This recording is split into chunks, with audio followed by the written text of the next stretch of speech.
General Asim Munir की सोच और अज़ाइम से मुताल्लिक सलीम साफ़ी का column. Army chief social media को शैतानी मीडिया क्यों समझते हैं? जनरल बाजवा और आसिम मुनीर में क्या फ़र्क है? सीनियर सहाफ़ी का अपने कॉलम में कहना है कि जनरल कमर जावेद बाजवा के बरक्स जनरल आसिम मुनीर मीडिया वालों से दूर रहते हैं। यूं मुल्की सूरत हाल से मुताल्लिक उनकी सोच का अंदाज़ा सिर्फ फ़ौज और उसके मुताल्लिक इक़दामात से लगाया जाता है। तहम उनकी तकरीरें और बिलखुसूस फिलबदी तकरीरें भी बड़ी हद तक उनकी सोच और फ़िक्र की अक्कासी होती हैं। इस्लामाबाद में पाकिस्तान भर से बुलाए गए किसानों का कन्वेंशन सेंटर इस्लामाबाद में मुनक्किद हुआ। हस्ब रिवायत जनरल आसिम मुनीर ने लिखी हुई तकरीरें एक तरफ रख दी और फिलबदी तकरीर शुरू कर दी, जिसमें वो बार बार कुरानी आयत के हवाले दे रहे थे। उनकी तकरीर का खुलासा यहाँ पेश कर रहा हूँ, जिससे बड़ी हद तक उनकी सोच और अज़ाइम का अंदाज़ा होता है। उन्होंने कहा कि ज़राअत और लाइव स्टॉक का पेशा अंबिया कराम अलैहिस्सलाम का पेशा रहा है, जिससे किसानों की अहमियत का अंदाज़ा होता है। इस पेशे में मेहनत है, सब्र है, डिसिप्लिन है और फिर इनाम है। कुरान में अल्लाह ताला फरमाते हैं कि इंसान को सिर्फ वही मिलता है जिसकी उसने सही की हो, और किसान को भी सिर्फ वही मिलता है जिसके लिए वो मेहनत करता है। यूँ इस तनाजुर में किसानों की अहमियत हमारे यहाँ मुसल्लमा है, लेकिन इस मौके पर मैं मुल्क की हालात का भी तज़किरा करना चाहूँगा, क्योंकि इन दिनों एक ऐसा माहौल बना दिया गया है जिससे ये तासुर मिलता है कि खाकम बदहन जैसे पाकिस्तानी रियासत बिखर रही है। ये फिजा सोशल मीडिया और जाली खबरों के जरिए बनाई जा रही है। हालांकि इंसानियत की पूरी तारीख में दो रियासतें इस्लाम और कलमे की बुनियाद पर बनी हैं, एक रियासत तैयबा और दूसरी रियासत पाकिस्तान। मैं इसे रियासत मदीना नहीं कहता, क्योंकि कुरान में इसका नाम यसरब है। मैं इसे रियासत तैयबा कहता हूँ। दूसरी कदर मुश्तरक रियासत तैयबा और रियासत पाकिस्तान की यह है कि रियासत तैयबा के लिए भी पहले हिजरत हबशा और फिर हिजरत मदीना हुई, जबकि पाकिस्तान के लिए भी लाखों लोगों ने हिजरत की।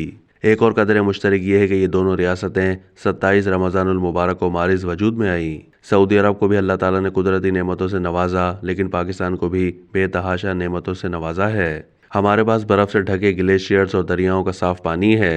ज़रा अरबों से पानी की इस नेमत की अहमियत के बारे में पूछ लें। दुनिया का सबसे बड़ा नहरी निज़ाम हमारे पास है। हमारे फलों मसलन आम और कीनू वगैरह का दुनिया में कोई सानी नहीं है। सिंध के सहराओं के नीचे जो मादनियात हैं, उसकी मालियत का तखमीना 4 खरब डॉलर्स लगाया गया है। इसी तरह बलूचिस्तान के मादनी ज़खायर का तखमीना 6 खरब डॉलर है। हमने अगर इन नेमतों से फ़ायदा नहीं उठाया तो कसूर हमारा है। कुरान पाक की आयत है कि और तुम अपने रब की कौन कौन सी नेमतों को झुटलाओगे। हमारे मुल्क के ऊपर सादिक आती है।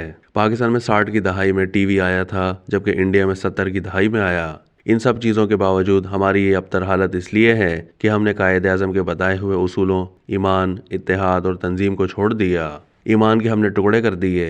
हम उन झगड़ों में पड़ गए कि जिनका फैसला अल्लाह ताला ने करना है। कोई शिया है, कोई सुन्नी, कोई देवबंदी, तो कोई बरेलवी, तो कोई अहले हदीस। अल्लाह ताला ने कहा है कि इसका फैसला मुझे करना है कि कौन जन्नत में जाएगा और कौन दोज़ख में। लेकिन मुल्लाओं के पीछे लगकर हमने मजहब को तकसीम किया। हमने अपने यहाँ इत्तेहाद को भी नहीं छोड़ा, जबकि तंजीम का तो जनाजा निकाल दिया। लेकिन हम अपनी तहजीब व सकाफ़त को छोड़कर मगरबी तहजीब व सकाफ़त अपनाने लगे। अगर यही कुछ करना था तो फिर हिंदू तहजीब को अपना लेते।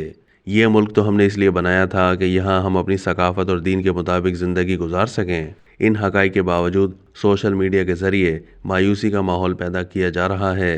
इसलिए मैं सोशल मीडिया को शैतानी मीडिया कहता हूँ।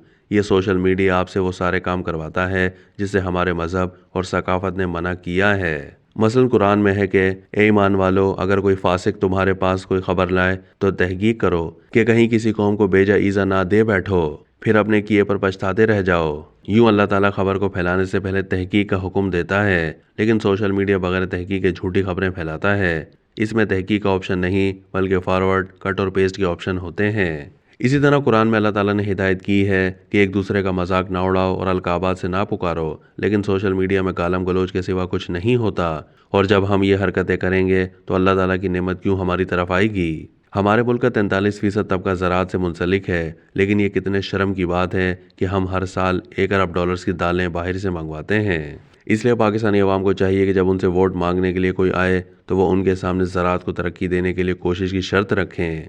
बदकिस्मती से नेमतों से मालामाल ये मुल्क इस वक्त माफियास्तान बन चुका है, और इन माफियाओं की सरकूबी के लिए हमें मिलकर काम करना होगा। फौज ने इसलिए ग्रीन पाकिस्तान का मंसूबा शुरू किया है। ISIFC इसलिए बनाया गया कि इसके तहत बैरूनी सरमायाकारी लाई जा सके, और ख्वाह जिसकी भी हुकूमत आएगी हम अपना ये काम करते रहेंगे। आप लोगों ने मायूस नहीं होना है, क्योंकि मायूस सिर्फ काफर होते हैं।